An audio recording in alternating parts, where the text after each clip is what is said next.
Well, good afternoon or good morning, wherever you are. My name is Charlene Margot, and I am co-founder of nonprofit The Parent Venture that brings you this program, the Parent Education Series, now in its 18th year. Today is a parent forum, which are literal parent discussion groups that we hold monthly in English and Spanish. Today is actually the last English Parent Forum of the year, so we are delighted again to have with us Dr. Eran Magen. We'll be talking to you about realistic self-care for parents and caregivers. Hooray. Thank you very much, Charlene. Thank you, Bev. Thank you, everybody, for coming. I want to clarify something about the recording. It's me being recorded right now, not anybody else. I would love to see some faces just so I have a sense of whether people are actively falling asleep or need me to be moving faster or finding anything here interesting. Just, not talking into the void is always nice, but you're not going to get recorded. Oh, this is so nice. Thank you for people willing to show and share. Okay, so I'm gonna get going here. If you have questions in the meantime, you're welcome to put them in the chat. I'm gonna go for, I don't know, probably 15, 20 minutes, I think, today, and then we can open it up to a discussion, at which point we'll stop recording, like Charlene said. So let me share my screen.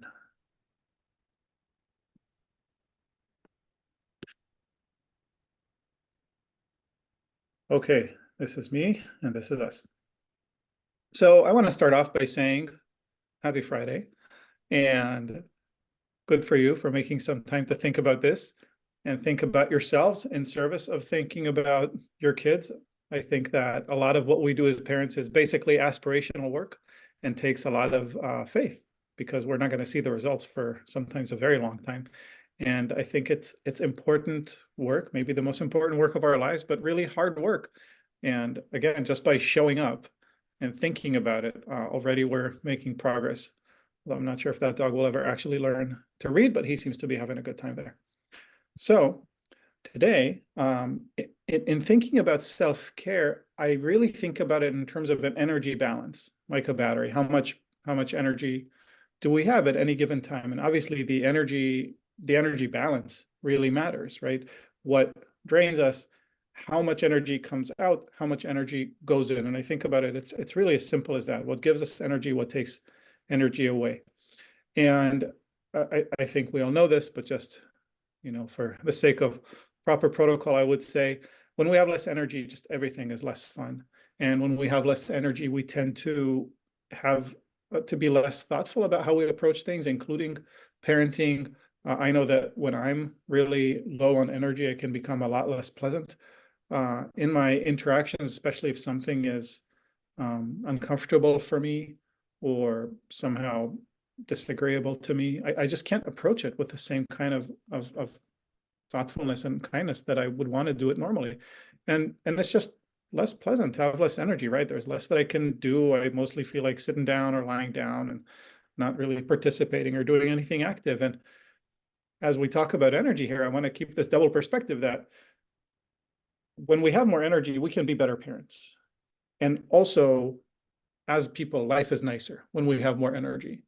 And obviously, you're people too. You're not just parents. And it's important that you have more energy and enjoy your life too. And having more energy allows us to be better parents, right? We don't just enjoy more, but we actually are able to tolerate some things, to be more planful, to participate in activities and really engage with our kids. And so all in all, I would say more energy is more good.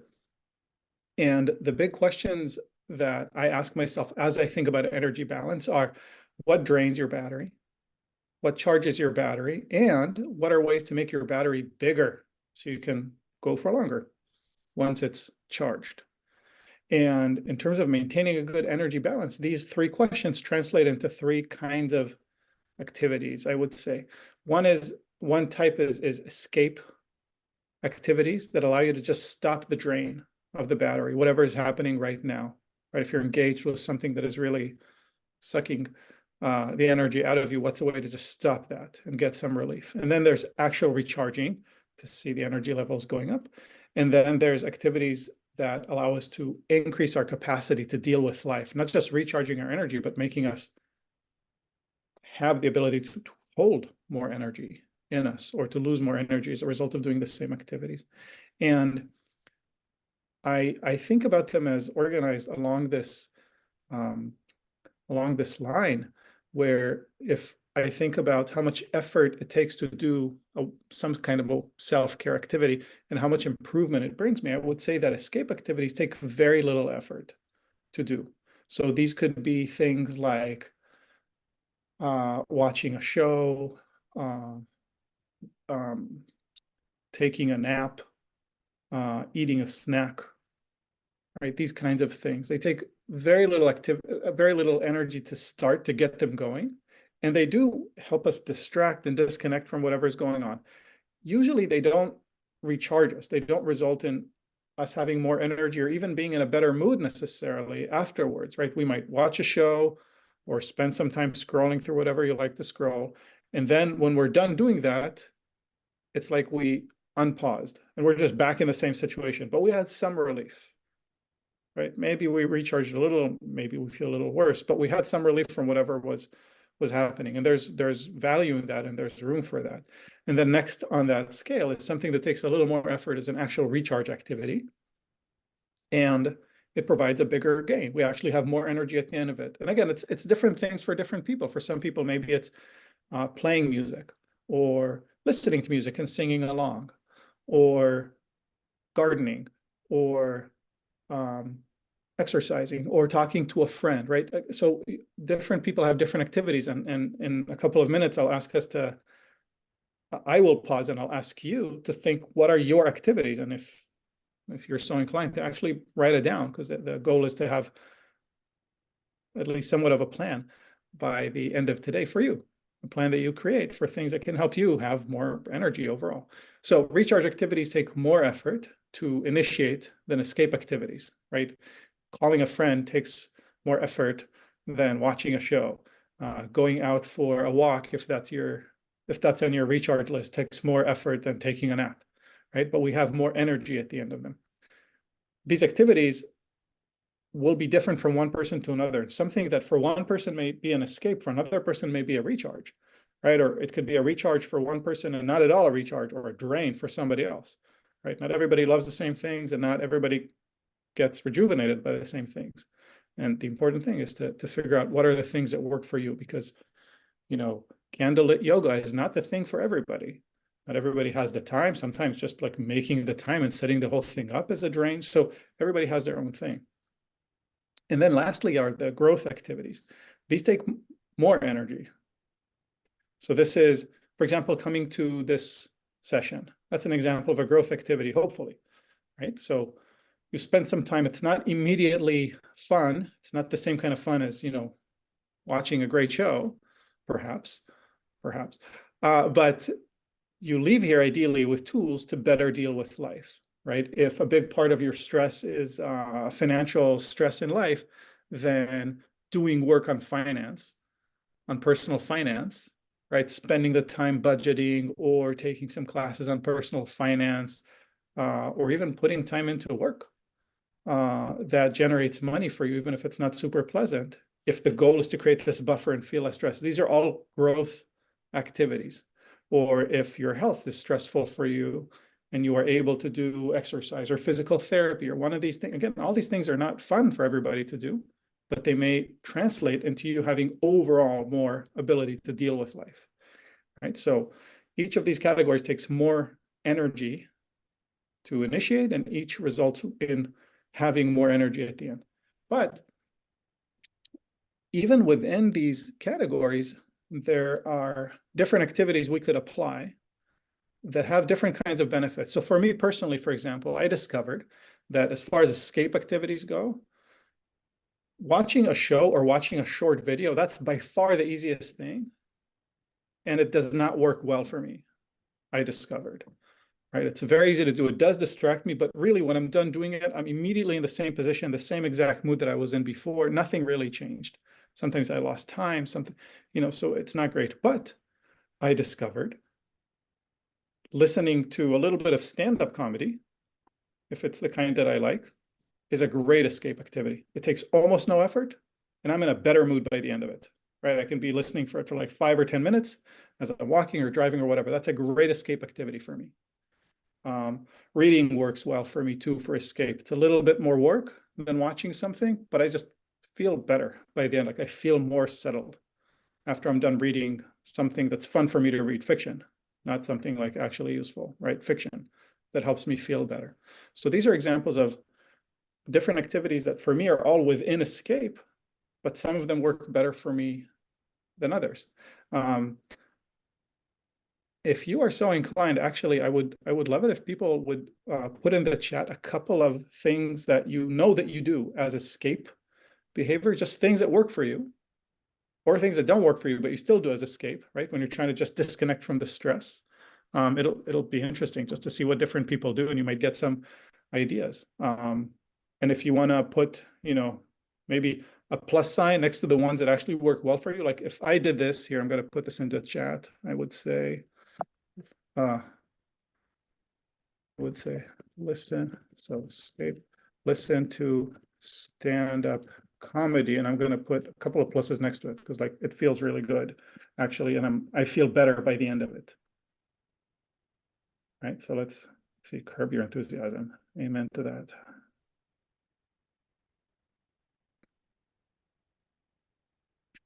Huh. So Charlene, talking to your kids is an actual energy gain, huh? Well, I guess you're at a different stage. Yeah. Hiking. That's a great example of like for some of us, this would be like significant activation energy, right? This would be a recharge, maybe even a grow, but for some people, it's just fun to go out and do. Great.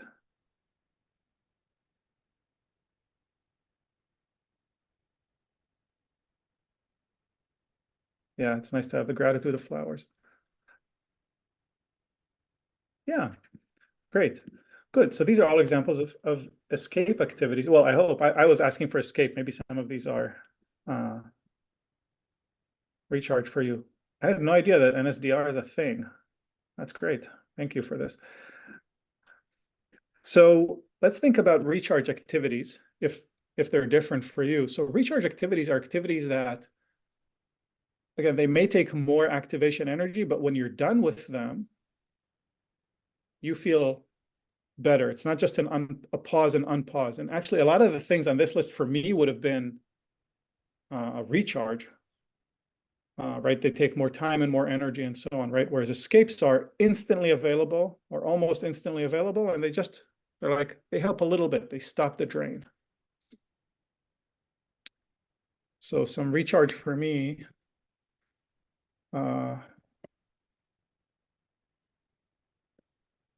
I do jujitsu regularly and I love it. And I love it both because of the physical activity and I feel good, but there's also just good community there. Like people are happy to see me. So I feel like a good person when I leave. That's very uplifting for me. Making music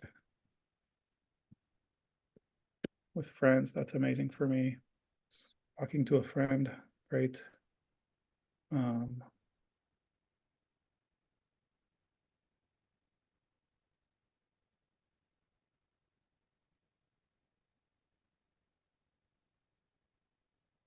Great. So lots of ideas.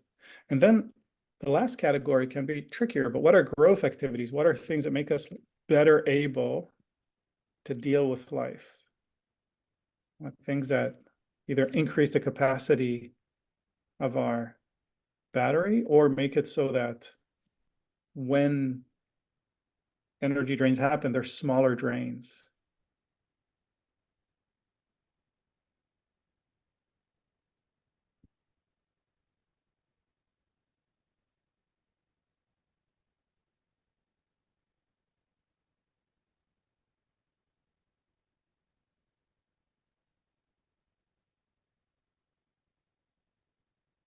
Right.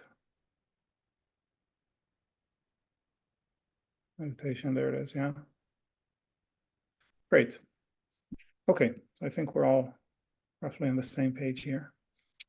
A couple of ideas in terms of how to structure those things. So, you are all at different energy levels now, and kind of your average energy level probably varies, right? From person to person. If we go from 0 to 100, some people here are typically at 60 and some people are at 20 and some people are at -15.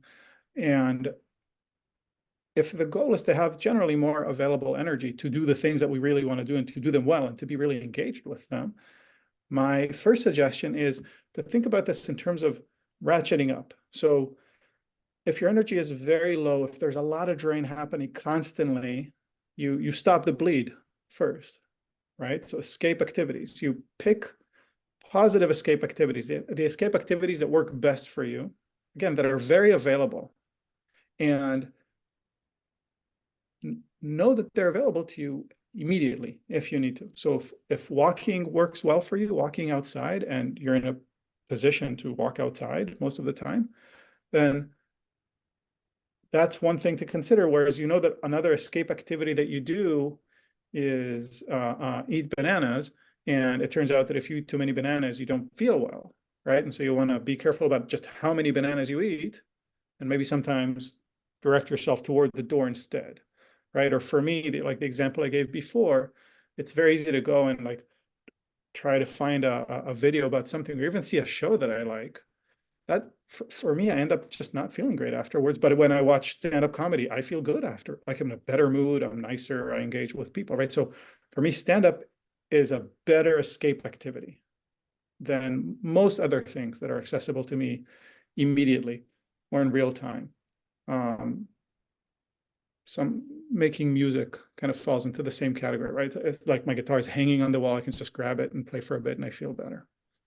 So when you're able to reach for those escape activities and reach selectively, right? Reach for the escapes that work well for you, and you ratchet up your energy, then you can start thinking about having recharge activities and what might those be. And once you have enough recharge activities that are ideally built into your schedule, you will probably find yourself with enough energy then to engage with some growth activities, right? And this way you ratchet up. If life is just like all the time, it may not make sense to be scheduling a bunch of growth activities that you don't have time and energy for, right? You're just going to take it one step at a time, and then you reach there. Okay, so I mentioned this. Escapes are legitimate and valid behaviors, right? And within the menu of escape options, pick the best one for you and reach for it. So it's worth spending a few minutes thinking, what are your escapes, and then picking the best ones. And as you're sitting there with yourself, not in the chat, to be very honest with yourself about what's the full array of escapes that are available to you and that you sometimes turn to, and figure out which are better and which are worse for you, which you would like yourself to do more and less of, so that as the moment comes, you basically have a plan, right? You're driving home after a super annoying whatever that happened, and you have like 5 minutes before you get home, and you're like, I'm just gonna like watch Instagram while driving. Terrible idea, right? Like maybe you have a better plan now as you're doing that. This is a little bit from the other direction, but just remembering to enjoy what you can. I don't mean this in like a giant spiritual way, but I mean, sometimes, we can be so unhappy or upset about things that are legitimately unhappy making or upsetting that we just forget to notice the things that are nice and fun, right? And it's okay, and maybe even good, to realize that your kid is being really cute in the middle of being really annoying, or that the weather is really beautiful even on a day when a lot of unwelcome news is coming, right? Just wherever you're finding, I'm not saying dig for it like hard on purpose, but just to kind of keep your feelers out for good things that are happening. It's kind of maybe a basic point to make, but it's easy to lose sometimes the beauty in the middle of storms that are happening inside. For parents especially, this is a really big one, to remember to treat yourself the way that you would treat a good friend, right?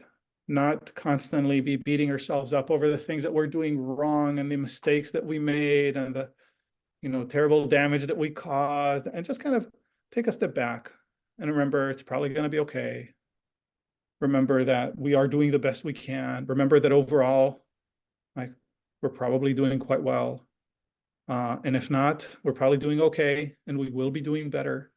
And just not to be too hard on ourselves. For many people, it helps to take that third person approach, right? Instead of talking to ourselves from the inside, trying to separate a little bit and ask, how would I talk to my friend about this? How would I talk to my child about this? If my child told me that he or she is feeling the way that I'm feeling now, right? Including the self-blame, including the all of this, like what would I tell them?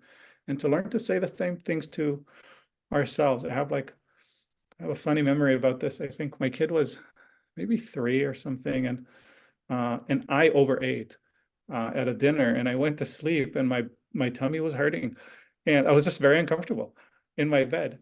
And I remember I talked to myself internally in the same way that I would talk to him, and it was a big revelation, because with him I'm very gentle and soft and not blamey in general. And so for me to lie in my bed, and instead of saying, oh, that was a stupid thing to do, why do I overeat? Now that's terrible, and I'm not going to sleep for a while. And if I just went, oh, my tummy hurts. I think I overate. Maybe next time I'll try to not overeat. What can I do now that'll make it better?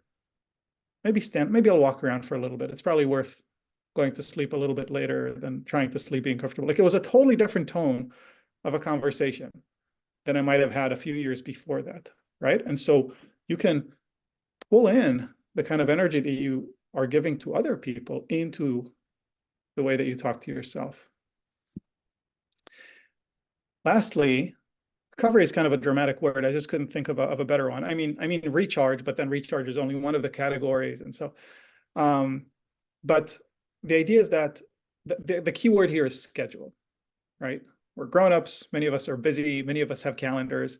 What's on the calendar happens, and what doesn't gets moved aside for anything that's on the calendar. And so I am a huge advocate of scheduling fun stuff, scheduling recharge, scheduling growth, and so on. And so if it feels good for you to talk with a friend, I highly encourage you to schedule a time with that friend. You could say, how about Wednesday every other week at 6 p.m.? Or you might say, how about next Wednesday at 6 p.m.? And then on that Wednesday, say, when's the next time we're talking? Let's put it on the calendar. It makes an enormous difference in terms of the likelihood that this will happen when you schedule things. Likewise, if there are things that you like to do on your own or as part of a class, if you can put it on your calendar, they're so much more likely to happen. And I guess related to this is, if you can find some recharge or growth in a group activity, that's great, because we tend to be more committed to things that we'll do with other people than to things that we'll just do alone, right? So that we can put on this schedule. And so if I have a couple of classes that I go to that I really enjoy, help me feel much better, like I mentioned before, help me feel like a part of a community, I'd love it. And it's on my calendar. Sometimes I miss it if something important happens, but it's the exception, right? And so the more you schedule these kinds of activities that help you recover, that help you gain energy, the better. This is a thing that you can use, kind of a conceptual tool that you can use in thinking about activities that you can either have at the tip of your fingers or that you can actually schedule in order to improve your energy balance, right? What is the thing that you would do? So maybe for me, I would do stand up, listen to stand up. Effort, small. Escape, yes. Recharge, maybe a little bit. Growth, definitely not. Talk with my very good friend Paul. Effort, medium, just because we need to schedule it. Like, we both need to be serious about it, and there's time zones and so on. Escape, no, we actually talk about sometimes things that are really intense for us, sometimes not. Recharge, yes, I definitely feel better afterwards. Growth, absolutely, big time. Right, I come out with lots of insights and ideas and so on. And just list the different activities and then pick out some good ones and schedule them. Right, so it's a very simple approach, a very simple tool. I think this brings us to the end of this. So I just want to say, for those of you who are interested in hearing more of me or of this kind of stuff, or joining a community of people that are kind of thinking along the same lines about these things, and you're welcome to go to the website and join through there, you'll get notices about either articles or workshops that are happening. I'm working on a book. I submitted the draft of the proposal. It's a slow process, but working on a book. And so I'll be sending out some book chapters that I'd love reviews for, but consider it pre-reads available. We have cycles when we run parenting groups for parents who want to schedule this thing so that every other week you can meet with other parents for an hour and just talk about what's working, what's not working, and just have a plan rather than kind of let parenting life fly by. So all of this at parentingforhumans.com/join, or just go to the website and there's probably a link somewhere that says you can join. So that's all I have to say about this.